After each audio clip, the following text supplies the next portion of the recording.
Ladies and gentlemen, boys and girls, you are watching the station identification of one of Wayland City's resident YouTubers. Live in the basement. This is not MTV's remote control. And he is not Ken Ober. God rest Ken Ober's soul. This is WEML-TV, Channel 77.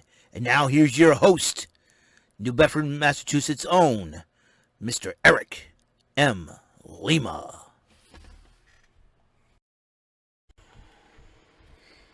Thank you very much, Mr. Announcer. Yes, you are watching episode 490 of my YouTube show, known as WEML-TV, Channel 77. I am the host, Eric Lima.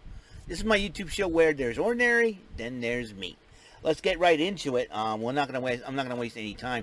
This video may be short and sweet because I'm gonna try to get all this done because of the storm, but we have a generator. I think we're going to be okay. AEW Rampage started off, and I would not be surprised if this episode, tonight's episode, AEW Rampage, would be the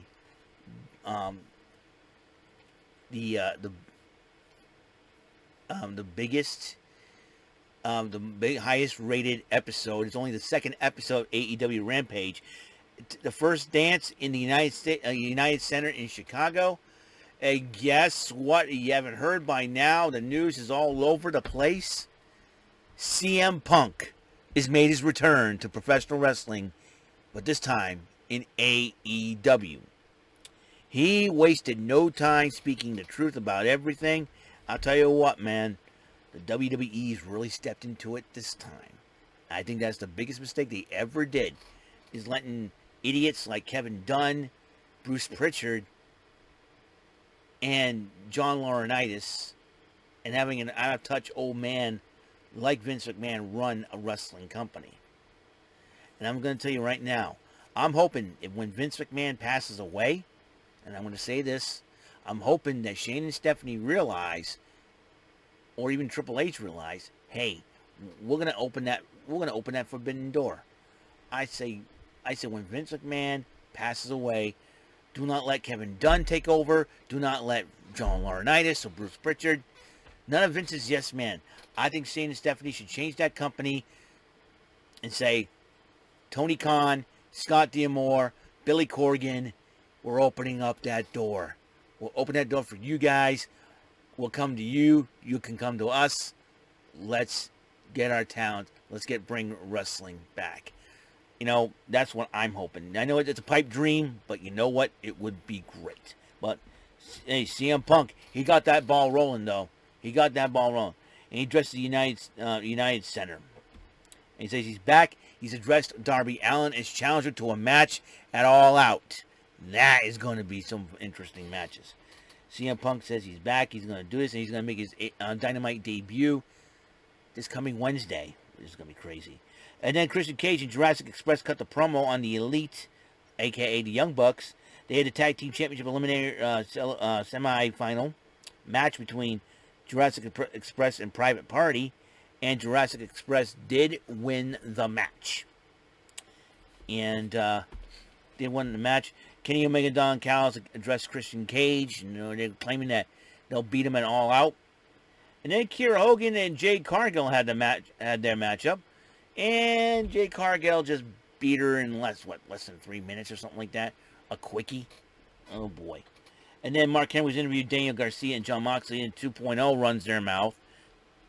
And it was a heck of an interview. And then Jon Moxley went one-on-one with Daniel Garcia. It was a heck of a matchup. Moxley beat Garcia by submission. And then 2.0 tried to attack Moxley. Eddie Kingston gets involved. And this thing in Darby Allin came from the Raptors to get them some. And in the end, Kingston, Moxley, Sting, and Allin stand tall. And I gotta tell you, man, I have to tell you this right now. You know, I'm sure a lot of people hate Vince McMahon. They hate the WWE.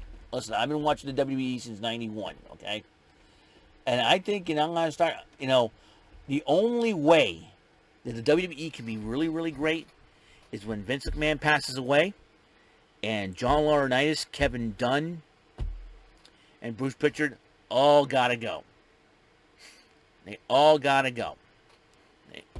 Because they're the ones that are roadblocking the WWE from being, once again, the greatest wrestling organization in the world. But I'm going to tell you one thing right now. Vince McMahon may have to go. Will have to go. And so does the others. Now, if the McMahon kids decide, well, we'll continue what our father's doing, then it's about time they sell that company. And Nick Khan, I don't know if he's related to Tony Khan.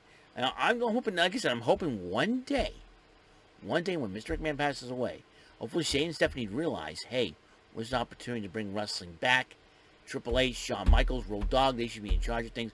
They hired Molly Holly as a producer. That's going to help the women's division a lot. I always believe that if Vince McMahon passes away, fire Dunn, Pritchard, and Laurinaitis. Open up the forbidden door. I think the WWE, to me, is the ultimate forbidden door that needs to be opened. And the only way to do that is for Mr. McMahon to literally meet The Undertaker. It's very harsh for me saying that, but you know what? I would like that for that.